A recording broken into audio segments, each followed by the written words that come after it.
Hi everyone. I'm waiting for Dr. Sakhile Matlhare.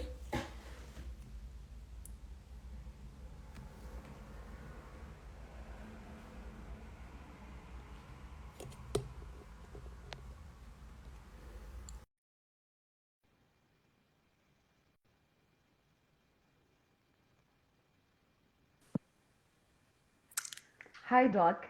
Hi, Doc. Hi, Hi, everyone. Chawa. So, hello and welcome to Creative Cut Talks, the show that aims to promote sustainable visual arts and to bridge the gap between art creators and consumers. So, I'm your host, Chawa, an international award winning visual artist, and today we share our first ever video podcast, and we're recording live from my studio. So, this is my studio. I'm a visual artist. For those of you that didn't get the chance to listen to our previous episode on Apple Podcasts and Spotify about art houses, I did make a mention of the studio, so this is the studio. Today I'm joined by Dr. Sakhile Matlhare, who decided to pursue a journey on academics across the world and finally decided to start an exhibition and art space. So I first encountered Dr. Sakhile Matlhare in a workshop created for us visual artists with the aim of teaching us how to monetize our craft and to promote the sustainable arts. And I think that was in 2018, Doc. And to this day, I still remember her energy. I still remember her vigor and her insights, which is why today I thought, why not have her as our first guest? So, Doc, without taking too much from you, please, introduce yourself, what you do, why you do it, and how you do it. First of all, hello, Chawa. Can you hear me okay? Yes, yes, you're very audible. Perfect. Thank you so much for inviting me. I'm very happy to be here, and thanks to everyone for joining us today. As Chawa mentioned, I was very kindly invited by Lerato Motshwara Kgole of Orolwapi to be part of a workshop, really, which was sort of an opening conversation with creatives, creative people, but also people working in the creative field, creative entrepreneurs. And she kindly invited me to come and share my experiences, how I thought initially came to the idea that it might be a good idea to open an art space, an art exhibition space specifically. So as Chawa mentioned, the idea behind Sakhile&Me actually comes from a very many years of study. I was a sociologist in training, primarily interested in sociology. I was interested in research in education. And my experience in grad school was very, I didn't, let's just say I didn't receive the support that I expected and hoped to find in that space. And so this pushed me to think about different ways to study education research and to do the kind of work that I wanted to do. By the time I was done with my dissertation, I took my research, which was interviews with contemporary artists, asking them about how they do their work, how they sustain their own creative life, how they contribute to knowledge that's produced about them and their work. This means how they work with curators, how they work with art writers, art critics, quote unquote gatekeepers in the art world. I like to think multiple art worlds really, because they're different spaces, different ecosystems. And by the time I was done with that research, I could have become a professor in a university setting. So ideally working in an R1 institution, that being a university where I could teach, but I could also continue doing research and doing my own work. Or I could take that research and work in a cultural institution, work with curators in a museum, or in another kind of educational research cultural space. And Sakhile&Me became the alternative, the quote unquote lecture hall in the form of a exhibition space. So that's how I became the person that I am now, working in the conventional art market slash art world. Yeah. Okay, that's an interesting intro. Thank you there, Doc. I thought let me mention this. I'm actually wearing a head wrap because every time I see Dr. Sakhile, she's always wearing one, and I wear it because she's a Motswana. So I thought, why not be on theme and in sync with her? Because I mean, we're virtually connected. She is in Germany right now, and I'm in Botswana. Doctor, back to you. Why did you name the space Sakhile&Me? I understand your name is Sakhile, but what does the end mean? Yeah, so Sakhile&Me, it's actually a very playful name. It took us a while to come up with the name, and as you mentioned, it is my first name. Sakhile is actually Zulu. In Setswana, my name would be Rahile. And in English, that is, we have built. My father named me after the 1980s jazz band, South African jazz band, Sakhile. If you don't know them, I encourage you to, to I'll look them up. definitely check them out. Yes, yes. So that's where my name comes from. And so we were thinking of naming the place because it is born from sort of a world that exists in my head.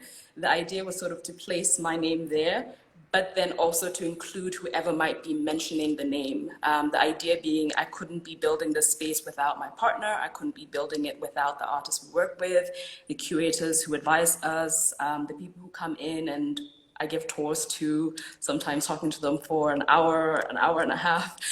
So the idea being when you say the name of the gallery, you're also including yourself. You are included. Wow. So it's a gallery for the people. Just a cheesy question right there. When you say "and me," are you talking about your sorry, when you say your partner, are you talking about your partner, your husband, or you're talking about your business partner? Both. So your husband is your business partner. Life Wow, that's partner, work partner. beautiful. That's very, very beautiful. Give us an overview of your art journey and just take us through your art journey. Why art? I know you studied in diverse fields, but why specifically art and why did you decide to settle there? Yeah, I mean, so for me personally, art has been a refuge. So I'd like to call myself a closet artist. I do create, Wow. but I don't share my work in the kind of public way that exhibitions are set up. But having said that, I've often been a very private, creative person, but admiring people who do share their creative life with others, because I've learned so much from artists who share their work and who are very open to talking about whether it's the struggles, but also the triumphs in their creative life.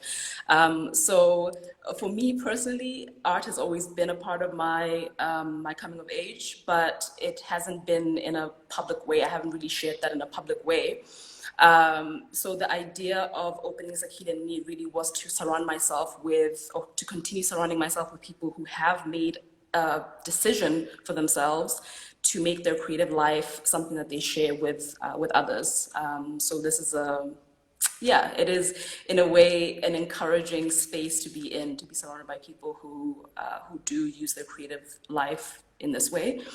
And in terms of the space itself, I do think it contributes to the way I think about Sakhile&Me, because very often I find myself thinking, well, how would I best present this person's work based on the conversations that I've had with them about their work.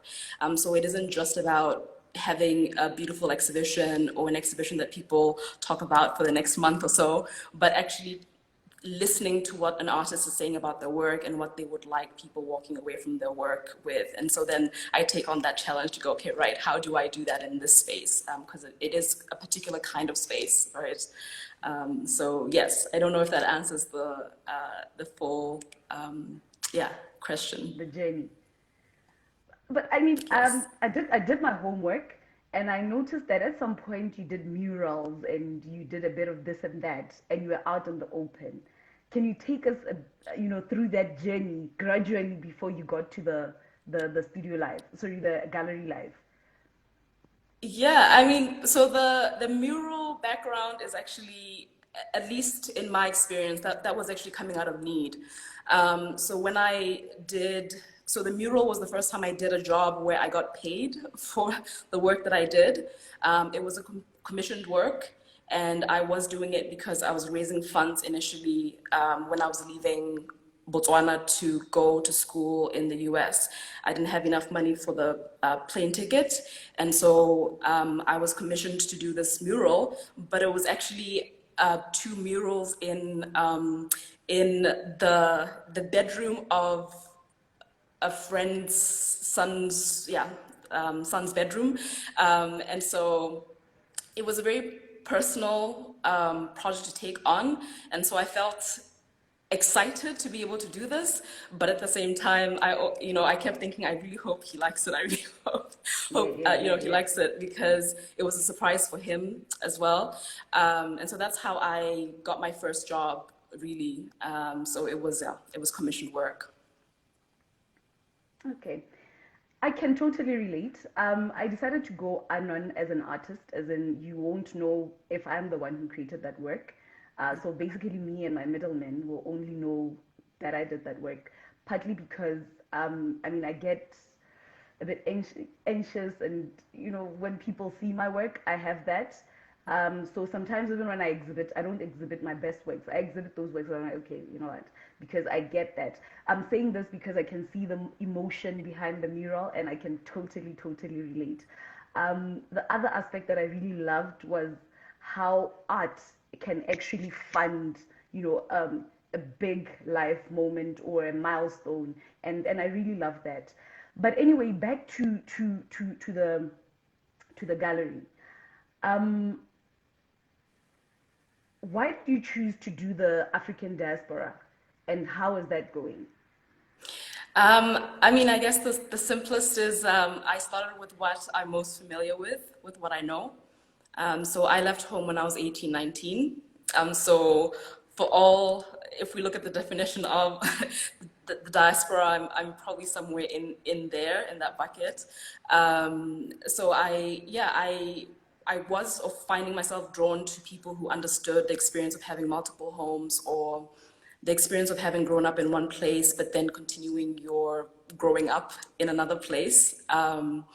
And I did find that a lot of the artworks that artists who work in the diaspora engage in, or the kind of practice they engage in, it made sense to me. So when I'd listen to them talking about their work, whether it was their choice in the kinds of materials that they work with, or the way they explore or move between the technical skill of what they're doing and the conceptual side of what they're investigating or exploring or experimenting with in the work, I just found myself drawn to that.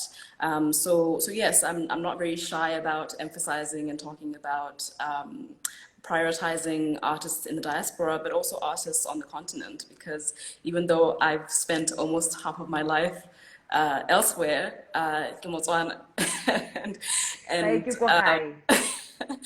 and as much as some people may try to take that away from me, it's not something that they can. So I'm very self-aware when it comes to that, but I also try to be honest about the influences that I've picked up on since I've left home. Okay, so that means you infuse your international experiences and still stay true to yourself. Try my best to, yes. Okay. So, Doctor, how was the journey of starting this gallery, and why did you decide to start? I understand you're doing the African diaspora, maybe you want to show it out to the world as a global village, but why specifically Germany? Why specifically outside Africa? Yet you work mostly with African artists, both in the continent and everywhere in the world. Why that? Yeah, that's a fair question. So when I graduated from grad school in 2017, and when I graduated, I actually returned home. So ke ne ke le ko Botswana, and I was knocking on doors, actually looking for partners, looking for people to build with. And when I would share the idea, I did receive sort of verbal support, in the sense of, that sounds like a great idea. That sounds like something that maybe worth supporting maybe in the future when we see it with some legs on it. But I was facing some challenges. Some of the questions that I would get were things like "Ongwana hamang," so sort of your last name. Not having a recognizable last name, so not having a family that's in politics, so not having a family that is wealthy, and not having somebody to vouch for me in sort of a public way, in a recognizable way, let's say. And my PhD didn't seem to to matter very much. So what I decided to do actually was talk to my partner who is from Germany. So Frankfurt is actually his hometown. So his family is here. This is where he's based, and we decided to build here. So not with the intention of abandoning home, but thinking I will be back. But perhaps once, once I have some other backing apart from my idea and my experience. Okay, a shout out to us from Semi, loving this chat. Thank you, Semi. By the way, if you have questions for Dr. as we go, don't hesitate to mention them in the chat. Thanks, Doctor.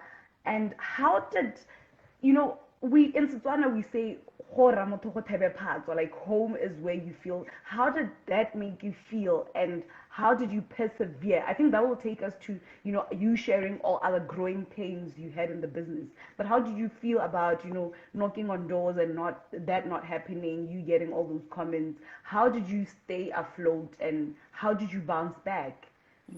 Yeah, if I'm being honest, because it was a feeling of, coming back, feeling energized and feeling very enthusiastic, and then having this mixed response, because it wasn't all negative, because, the response was positive with a but. So I did take that bittersweetness with it. I didn't feel completely discouraged, but I did realize that maybe I wasn't coming at the right time, or I wasn't coming with the team, right? And so I needed to build first and then return and continue building. That's how I took it. So but not in a way that was completely crushing. It did just, in a way, redirect my energy, and I had to sort of figure out how to think differently about making space and taking up space. And in some ways, it was probably a good thing, because I wasn't limited in the idea of where I could be building and how and with whom I could build. Sure. Okay. And what are the other growing pains that you had? Mama Nay, we see you, very insightful, Doc. And then Abesh, kudos to us. Thank you guys for such comments. Doc, what are the other growing pains that you experienced? I understand it was hard to start, it was hard to penetrate, but I think once you penetrated, business is business, you have challenges. What were yours, and how did you overcome? Yeah, I mean, so once we started, so we actually opened the physical doors September 2018. That's when we opened. It was during the Frankfurt Gallery Weekend here in Frankfurt, and it was very strategic. It's the weekend when the people who would go to exhibitions or have the heart to go to exhibitions, whether it's in the museum or in the gallery spaces, would be out and about going to several, gallery hopping in the city, let's say. And so we opened our doors on that weekend with the hope that people would see that we've arrived. We're the new kids on the block. And I can say that before we opened the physical space, I was reaching out to people I thought would be my big brothers and my big sisters once the space was up and running. People who I'd been sharing the hopes for such a space with, and I think a challenge was realizing that for some, it was easier to be supportive or to be a mentor when it didn't seem like it was serious. And then when it actually took root, I was more of maybe a threat rather than somebody to support and work with. So that was another blow. But it also, as you said, when I hear people say business is business, it sort of made me realize, okay, maybe I was romanticizing the togetherness, the building together, working together, and realizing that sometimes, when somebody is open towards you and generous with you, it may be that they generally are seeing you at eye level, but sometimes it may be that they're looking down. And then as soon as they see you lifting yourself up, they have to recalibrate, basically, figure out how now to interact with you. And so that gave me pause. And so I spent a little bit more time sort of regrouping with Daniel and talking to closer friends about the building. Yeah. I you make it look so easy, doctor, but you go through challenges. And I see there again, Sami saying, is glad you didn't give up. I'm glad you didn't give up too. Thank you. And Mohomuti is, saying she saw your work through Ora Lwapi. Shout out to Ora Lwapi. And, they're just giving you kudos. I'm wowed. I'm happy. I think I did my homework, but I'm learning a whole lot. I hope everybody else is. Now, you studied up to your PhD. I don't know, did you study art? And do you recommend, as I move around, I hear some art graduates saying, don't go to art school, it's a waste of time, don't do this. And what's your take on that? So full disclosure, I didn't go to art school. But right up until undergrad, I was taking as many art classes as I could while I was getting my credits for sociology. So I would say if you have the opportunity to go to art school, take it. That would be my suggestion. If you have the opportunity to go to art school, take it. But if you do not, don't take that as that doesn't need to define your creative path. And I say that because when I was doing my research, I would ask permission to go into art classes and sit through 3-hour-long critiques. And for me, it was absolutely exciting because I was thinking, okay, I'm getting just a little bit of a taste of what it might be like to be an art student, right? Having a year, maybe 2 years to sort of just explore, experiment. Maybe you have space, you have materials, you have access to different kinds of equipment to do different kinds of practices that are maybe different from your own or what you're comfortable with. So you get to explore. Yeah. You get to sit with other people who are also thinking through their own ideas. You get to sit in front of people who are looking at your work, only your work, and talking about your work and asking you questions about, how you think about your work. And that seems so, I think it is privileged in a way. It's a privileged time to have that kind of space, that kind of time, that kind of attention, to actually share your ideas and be around people who are, whether genuinely or not, but at least the sort of an infrastructure for you to pull from and to build on. And so I think there is space for training, for formal training, but I don't think that's the only way to learn. So I know some artists who haven't had a chance to go to art school, but they have great mentors, so they reach out to an artist who they admire and they talk to that person directly about their experiences, or they talk to their peers, or they form a collective and work together with other artists. And so to me, going to art school, yes, if it's an opportunity for you, take it, because it's 1 year, 2 years. If you didn't like it, and you feel like you wasted time, probably not, because maybe you've met a couple of people you wouldn't have met otherwise, or you learned a few things that you may have not learned otherwise. But it doesn't have to be the end of your own exploration if you don't have the opportunity to do it. That's my own take. If I could go to art school now and I had the time and the resources, I would do it. Maybe that I answers. really want to go to art school. But I have a question from 1J. Ari, have you experienced setbacks since the pandemic hit, having cultivated gallery ethos? Um, Before we go there, I had a big smile on my face. Mami Bayamabosa is saying, shine girls. Batswadi are very supportive. My mom joined social media when I started Creative Cut, and you're busy looking at her going through and scrolling just to support the daughter. Mami, thank you very much for your support. I see my sister too. Thank you very much, La Familia. Anyway, back to you, Doc. The setbacks since the pandemic hit.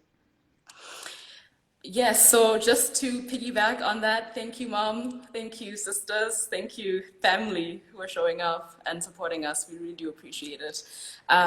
Yes, to answer the question of setback, so we officially turned 3 years old in September, and so 2 of those 3 years have been in the pandemic. So yes, it has been.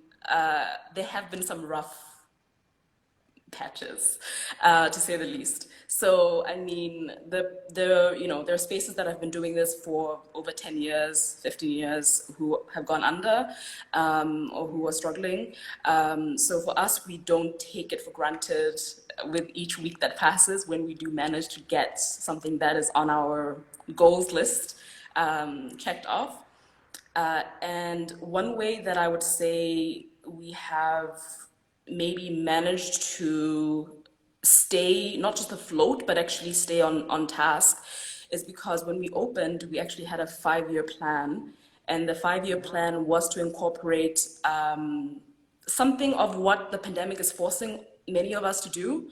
Because, as you mentioned, when you asked me why Frankfurt, why Germany, why not Botswana, when we opened the space, I was already cognizant and very sensitive about the fact that many of the people who I believe would be supportive and would want to participate and be part of this would not have the opportunity to come to Frankfurt and see what we're doing in person. So I did want to think about ways to actually share what we're doing as best as we can from where we are. And the pandemic just pushed that goal a little bit closer. So it was actually going to come in and kick in the 4th year, but instead it kicked in the 2nd and 3rd year. So yes, the answer is the pandemic has slowed things down, but it's also come with some silver linings in the clouds. Yeah. I love that silver lining. I love that. I love the 5-year plan. I just love to see it. We have another comment from Jay Abesh, following Sakhile online for quite a while now. She's doing a very important work, especially in such a diverse city like Frankfurt. African art needs way more representation. Greetings from Frankfurt. Hi, Jay Abesh. Do you know him or her personally? I wish. Well, maybe if they put their name in there, because when people have abbreviated names, I don't know. Maybe if they put their name in there, maybe it's somebody who's actually visited us. And if so, hi. Thank you so much for joining us. I have a question from this comment. Yes. What do you think about his comment on African art needs way more representation? What's your take on that? Yeah, I mean, I think it depends on what we mean by representation. What I would say is we just need spaces to be opened up. I don't know if we need more spaces. I think we just need the spaces that do exist to be opened up. And what I mean by that is when artists of African descent are being included, it's not just flavor of the moment, passing seasonal hype. It's here now, but we don't know if it will be here tomorrow. That there is consistency in the support that's being shown for artists from the continent and the diasporas, that it isn't just a one-time event, that it is sort of when somebody sees a Black artist or an artist from the African continent or the diaspora included, it isn't only because they're Black artists or because they're African or from the African diaspora. It's actually us paying attention to what that artist is doing in their work. You know, it's actually a curator who specifically selected that person's work because they see the strength in it and believes that others, you know, ought to witness and engage and join in getting to know and understanding that artist's work. So yes, if we mean by representation, opening up space, I absolutely agree. Okay. Thanks for that, Dr. Mudisa Are. What is your opinion on the trend of African art playing to a certain image of Blackness that is in many ways James Carey Marshall-esque, and the psychological effect that might have in the future? So with take my comment with a pinch of salt. I will say this. So we actually had an exhibition called Figures not so long ago, and this exhibition came from, I was questioning, or my questioning was going along those lines, sort of seeing the rise in a very specific kind of figurative work, primarily painting on canvas, Black bodies, colorful, maybe print, like patterned, colorful. And I would sit and maybe, talk with some close friends, sort of trying to, we're moved by it, but then there's a part that's sort of stopping and going, well, what exactly is this moment, right? Because it felt like it was a moment. I don't even know if it's a past tense yet, but it did feel like a moment. So with the Figures exhibition, what I decided to do was, rather than just critique or criticize or just see it negative sides or the potential negative sides, was actually to open it up and say, well, what else might be going on? And so I decided to look at different artists who do use the Black body in their work, whose work is figurative, and looking at the different ways that they use the Black body in their work, the material they're working with in their work, and I think more importantly, what they're actually doing in the work, the content that they're actually dealing with or engaging with in the work. And I would open the tours with sort of a mini intro to that very question. And I would say, to me personally, it's not surprising that there's so many artists who are, in a way, wanting to see themselves reflected in the artwork that they're enjoying, the exhibitions that they're going to. They want to see people who look like themselves. They want their children to see people who look like themselves. They want their children to see artists who look like them, creating works and being in exhibitions that are being celebrated and being, given time and attention, and people are writing about them in, hopefully meaningful ways.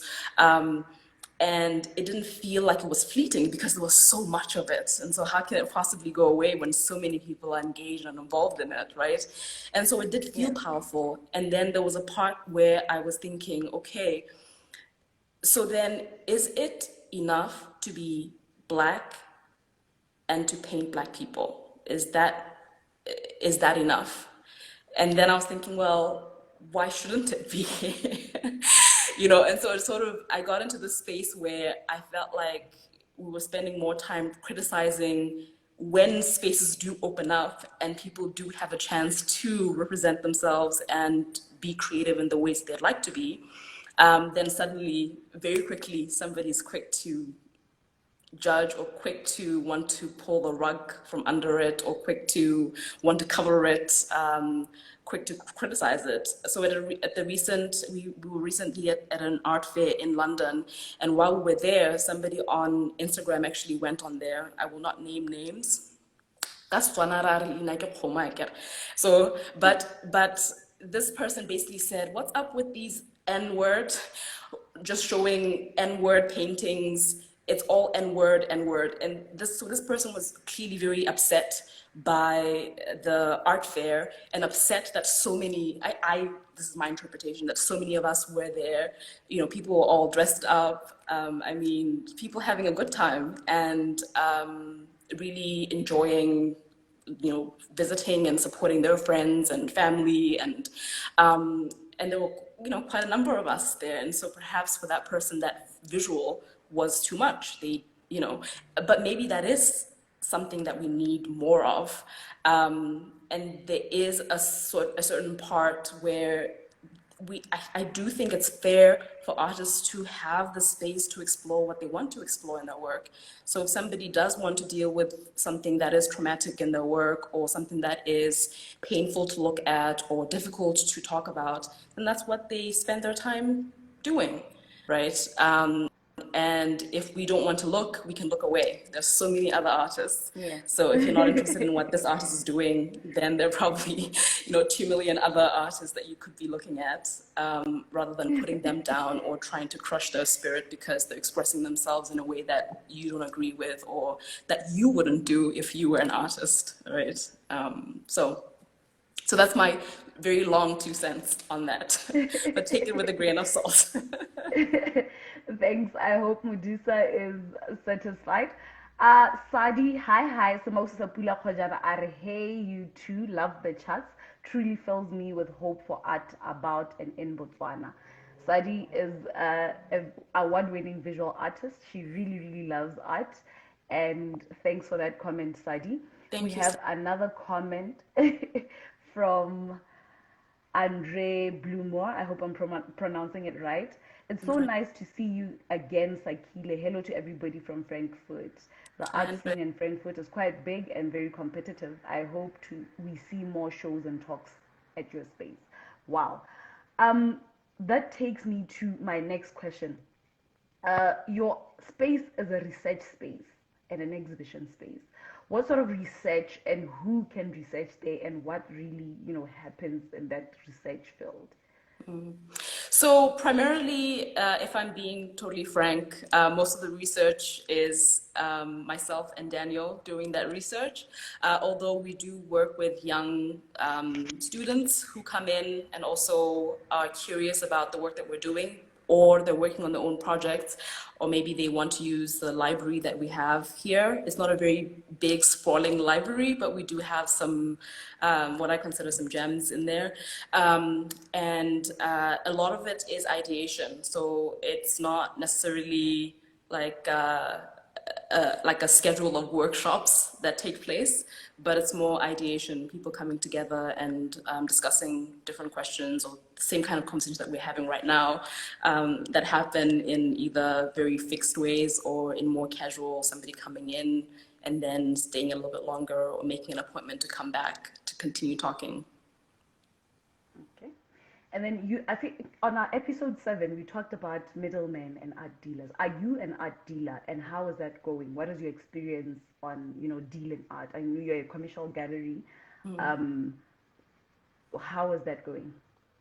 Yeah, I mean, so by definition, this is a commercial gallery space. So apart from the tours that I give and the workshops and mentoring that I do, separate from that, it is a commercial space. So the exhibitions that we have, majority of the works that we show are for sale. And from that's how we support the programming that we do in the gallery. And I would say the art dealership aspect of it, the part that I personally struggle with is when people only see it as transactional in the monetary sense, right? When they don't really see the added value to it, not only in terms of monetary. Yeah, where somebody feels like, oh, I can't go in and see the exhibition because I can't afford the works on the wall, or I can't ask questions because this is not really a space that's made for me, right? Which is, it becomes sort of an invisible barrier, right? So it is free to walk through the door and the front door, and the tours are for free. The 60-minute tours that I give are for free, but sometimes I do get asked questions about access, right? Because there are invisible barriers. Sometimes people do feel like unless they're engaging in the financial side of it, then they're not welcome, or it's not a space for them. And I disagree with that, but I do think it's a part that is less understood and maybe not so much talked about in the commercial art gallery space. So the holistic aim of Creative Cut is to bridge the gap between art creators and consumers. And the reason why we have some of these conversations is to have both artists and non-artists coming together and understanding a few concepts about art.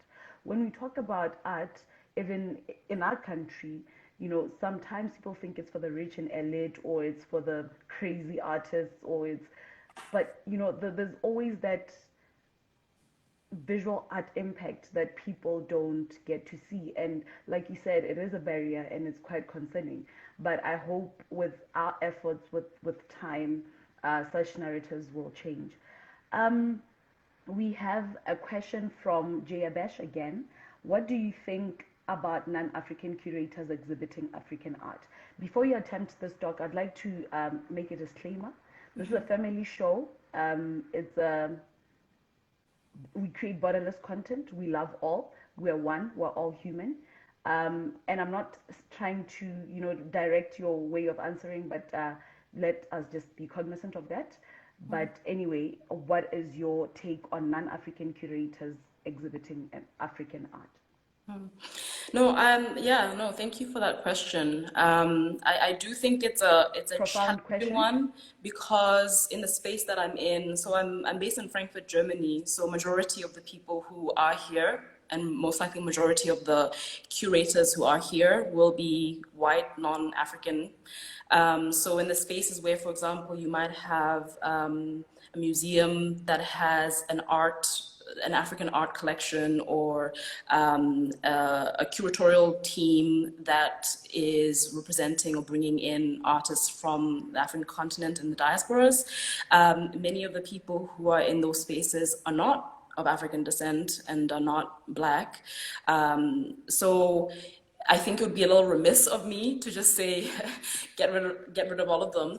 But what I will say, though, is that I genuinely believe that there are curators of African descent, Black curators, who probably do not receive the same kind of attention or consideration when permanent positions are available. So maybe for a passing project to come in and sort of diversify an exhibition, or to think through the brainstorming of a particular project. But in terms of taking up an actual permanent position, which is what I think we just need more. When the person initially who talked about representation, I think that's what they meant.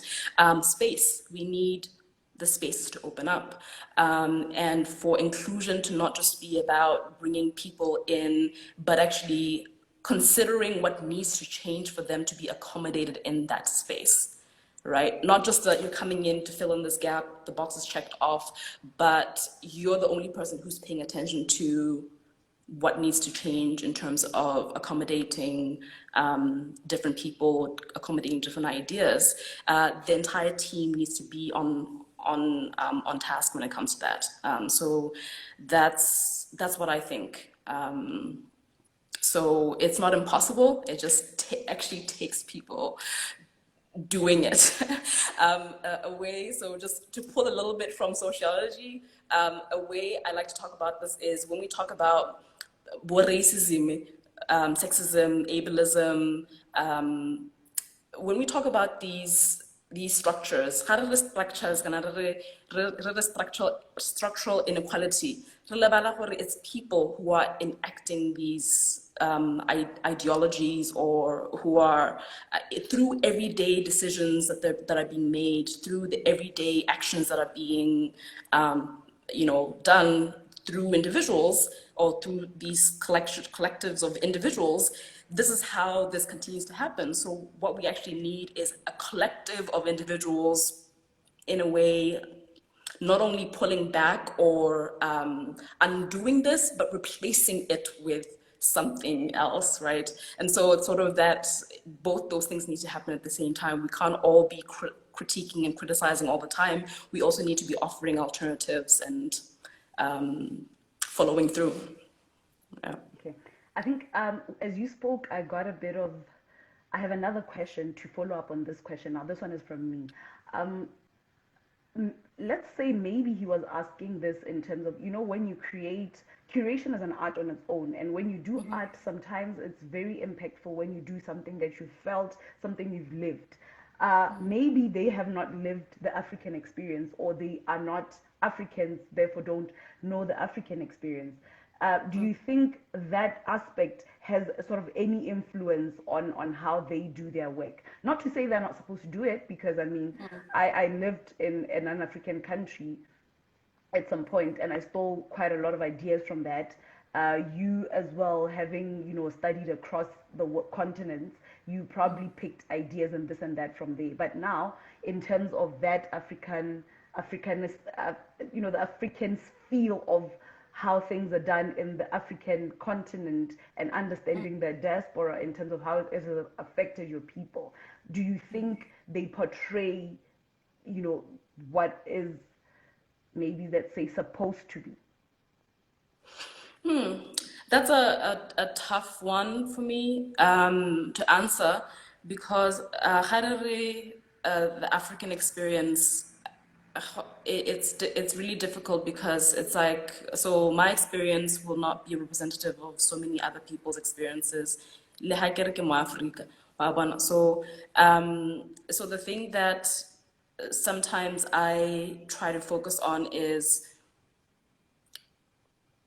when you consider that a curator making decisions, yes, that's a creative practice, but a curator making decisions is also working with artists, and artists have agency. So when an artist agrees to be part of an exhibition, and they agree to contribute their work to the vision of that curator, that person is capable of making that decision for themselves and their work, and working in that space and collaborating with ex-curator, right? And again, that sometimes just because an artist is from a particular African country, it doesn't necessarily mean that the work is only speaking to particular or said country or said culture or said experience, right? Sometimes our experiences are transnational, transcontinental. They are speaking to something human. So I'll give an example. There's somebody on this chat, I will not name them once again, whose work I absolutely love and admire, and I will be stalking them till the end of days. But their work is, when I look at their work, it is terrifying, but it's in a way that pulls at something very deep inside me. It's the kind of terrifying that I look at it and I can't look away. Yeah. So if for example, the first time I saw their work was at an art fair, and I saw their work, and it scared me. And then I had to leave, I went somewhere else, but then I had to come back and actually spend time with the work. And the more I learned about their work, this particular body of work that I was looking at was dealing with loss. It was about grieving. So I was actually recognizing something very familiar, because at the time I was dealing with my own personal loss. I had recently lost my grandmother. So there was something pulling me into the work, even though it was scary for me to look at, right? And so I can't tell you that person's work wouldn't speak to somebody who has experienced loss or grieving in, I don't know, in Hong Kong, or in, in Australia, or in, Brazil, so people from anywhere potentially in the world could be moved by this artist's work, and could connect with it in a very meaningful way, not because they have an quote-unquote African experience, but as they have that human experience of loss and what that feels like. And they can sense that, or see that, or experience that through the work. After all, it's a global village. Doctor, in conclusion, share with us with anything that you think can help us bridge the gap between art creators and art consumers. And then, you know, in the same breath, just share what Sakhile&Me does, your contacts, where we can find you, where we can slide on your DM, because, some of the questions are probably, I know you're a dealer, some of the people would want to, do that with you. So, yeah. Yeah, I mean, what can I say? Motho ke motho ke motho. That sounds very simple, and actually, my uncle hates it when I say that. So once my uncle asked me, so how does it feel living in Germany? Aren't people super racist there?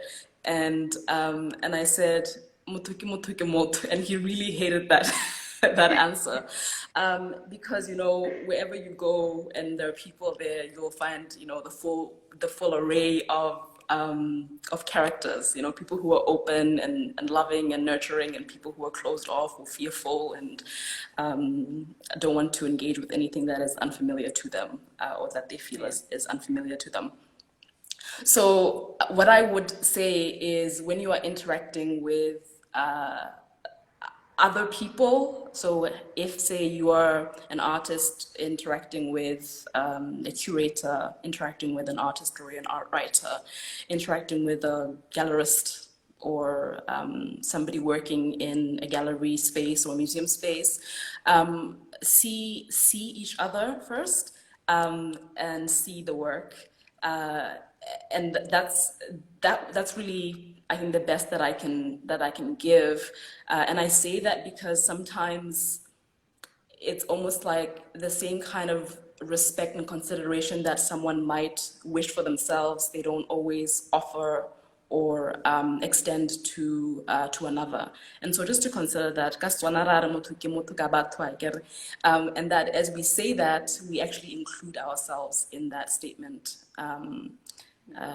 Yeah, I think that's what I would say. So, I'm seeing Mr. Dobson. Hello. Hello, it's good to see you. Thank you. Thank you for coming through. Yes, so as Chawa said, Sakhile&Me, we're based in Frankfurt, Germany. And we are Sakhile&Me here on Instagram. And yeah, if you have any other questions after our conversation today, please feel free to DM us. Our email address is art@sakhileandme.com. And if you do write directly to us, we're doing our best. We are a small team, so if we don't write back to you within 3 days, don't think that we're ignoring you. We're getting to it.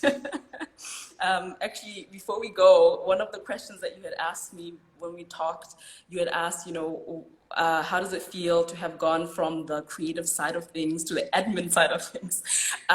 Yeah. I will say a lot of this work is admin work, but some of it, fortunately, does involve some creative work. So I'm thankful for that. That's it from us.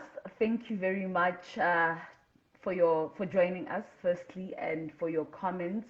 Jay Abash, you helped us get a lot of insights from Doc. Mudisa, Sadi, Semi, Mamane, thank you very much. It was our first one. Before we went through, Sakhile asked me, how do you feel? And I said, I'm scared. So I'm glad you guys graced the event, and I hope you enjoyed. I see Graf Matwana is joining us. The next interview will be with him, so do stay tuned. Thank you very much, Doctor. Thank you. Thank you so much, Chawa. Thank you so much, everybody, for joining us. Bye. Have a good night. Good night, everyone. Creative Cut, filling the creator-consumer gap.